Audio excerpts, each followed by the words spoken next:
Meus queridos irmãos, eu vos saúdo com a paz do Senhor. Bem-vindos à sala do banquete. Esta sala é sua, é nossa, onde nós vamos sempre aprendendo a palavra de Deus com compromisso e com responsabilidade. Você sempre é bem-vindo. E a bênção de Deus seguirá você, a sua família, o seu ministério, todos aqueles que fazem parte da sua vida. Então é muito importante você sempre procurar outros para se inscrever. Quando você visualizar, deixar o seu like para fortalecer o canal. Ah, mas o senhor está pensando o quê? Que outras vidas sejam alcançadas. Faça o seu comentário, compartilhe, lança o teu pão sobre as águas. Porque nós vamos falar hoje, a pedido de vários inscritos e irmãos, porque eu parei de comentar a revista Escola Dominical e temos observado que ela é comentada por vários comentadores maravilhosos e eu não quero fazer um comentário em cima de um comentário. Eu procurei fazer este vídeo para dar um suporte aos professores, aqueles que amam a palavra de Deus. E na nossa terceira lição, que esta lição é magnífica, maravilhosa, a nossa terceira lição que fala sobre a convenção de Saulo de Tarso, que é muito importante, quando nós estudamos, ela está aqui nas minhas mãos, já deve ter a sua revista. Então, eu propus fazer um comentário sobre a conversão de Saulo. A conversão de Saulo foi um dos acontecimentos mais importantes da história do cristianismo e também para o cristianismo. Foi aquele vaso escolhido por Deus para levar o evangelho aos gentios. Jesus falou isso. Ninguém pode contestar. Então, para muitos, a conversão de Saulo se deu num momento instantâneo. Ele foi alcançado pelo resplendor de luz, deixou sem rumo, caiu do cavalo, ouviu a voz, aí se converteu. Não foi bem assim. A conversão de Saulo, ela se deu em 4 etapas distintas. Observe que a maioria dos testemunhos que ouvimos sobre quando alguém se converteu, ela teve um início. Ela foi paulatinamente acontecendo, ela foi se agregando na mente, no coração, e daí a pessoa chegou o momento de aceitar, abrir o seu coração. Então é de praxe, é comum quando alguém ouve um chamado divino, tentar fugir, dissimular que não entendeu, procurar se esquivar, fingir que não ouviu. E foi isso que aconteceu com o grande Saulo de Tarso. Foi com este homem valoroso que ele foi alcançado por Deus, iniciando agora a primeira etapa. É muito importante a gente saber que em nenhum local na Bíblia está escrito que ambos tiveram encontro, Saulo e Jesus. Saulo deve ter chegado a Jerusalém logo após a morte de Jesus.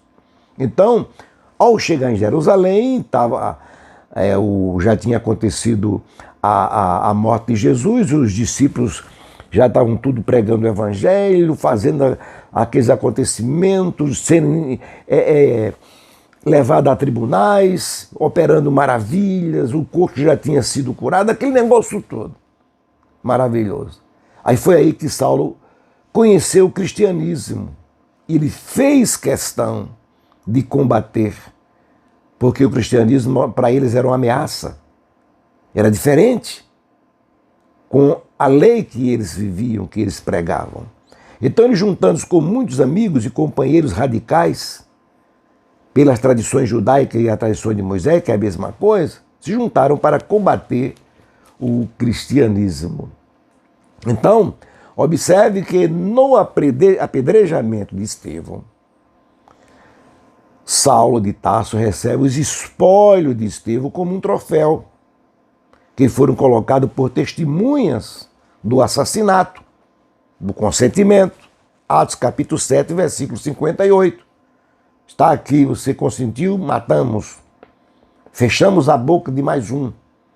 Então, para os perseguidores judaicos, era um troféu, mas para a igreja de Cristo era como grãos que era semeado na terra, para que a expansão do evangelho viesse se propagar como se propagou e chegou até nós.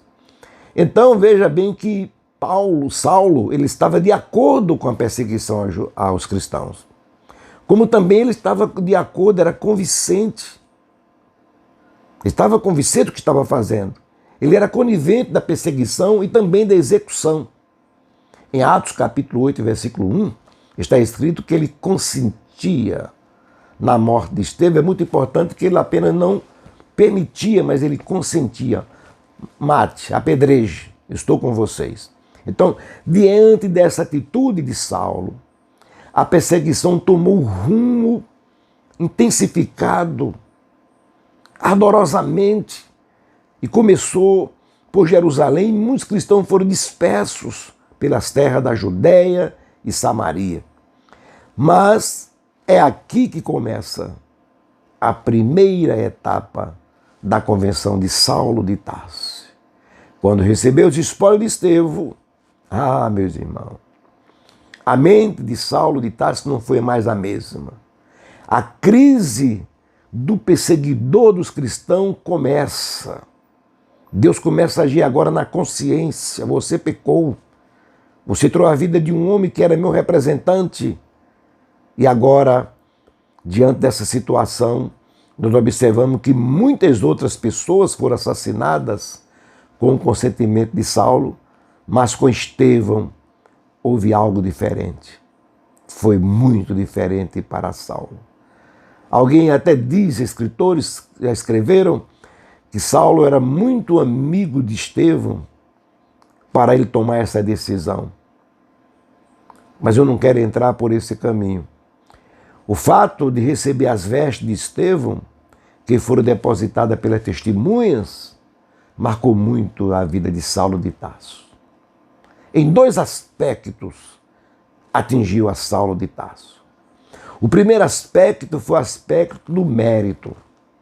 Ele poderia agora estar sendo homenageado pelos seus esforços de combater aos cristãos e com isso ele alcançar uma honra diante dos seus colegas da lei farisaica. Era um mérito. E o segundo aspecto era a ameaça. Se um lado os espólios, as roupas de Estevão vinha como forma de mérito, honra ao mérito, também vinha como ameaça. E as vestes de Estevão eram ameaça. Porque se Saulo desistisse em cumprir seus deveres com a lei e na perseguição aos cristãos, que para eles eram hereges, tá? A sua vida corria em risco. Não há menção sobre as vestes dos perseguidos por Saulo tenham sido colocadas a seus pés. Não. Só as vestes de Estevão. Isso era uma ameaça. Por isso alguém diz que eles eram amigos. E agora alguém diria, ele consentiu na morte do próprio amigo para defender a lei. Ele agora não podia mais recuar. A sua própria vida estava em risco porque ele tomou essa decisão. Aí a morte de Estevão abala as convicções de Saulo. E mesmo em seu ardor farisaico, ele entra em crise e ele busca afastar-se de Jerusalém. Começou aí a primeira etapa da sua conversão. O grande Saulo de Tarso, como um grande peixe feroz, estava fisgado agora pela graça de Deus, através das convicções que ele agora teria sobre o cristianismo. A sua mente agora foi alcançada como uma flecha que atingiu o alvo. E ele agora tinha aquilo como uma ameaça.